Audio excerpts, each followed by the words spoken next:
Chocolate નહીં ખાવાની, ના પાડી દેવાની. શું કહેવાનું? નહીં, ચોકલેટ નહીં. એ લોકો ચોકલેટ આપી અને પછી શું કરે?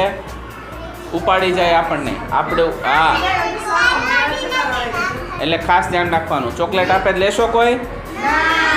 ઘરે મોબાઈલ જોશો? મોબાઈલ આપે ને તોય કહેવાનું મોબાઈલ નહીં જોવાનું. મોબાઈલ જોઈ ને તો એ ઓલા છોકરા ઉપાડવાવાળા છે ને એ બધું જોઈ છે, એને ખબર પડી જાય આ છોકરા વધારે મોબાઈલ જોઈ છે. ઓકે? હા બેટા બોલો.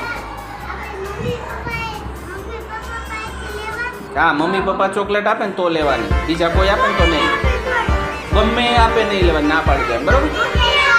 પછી પકડી જાય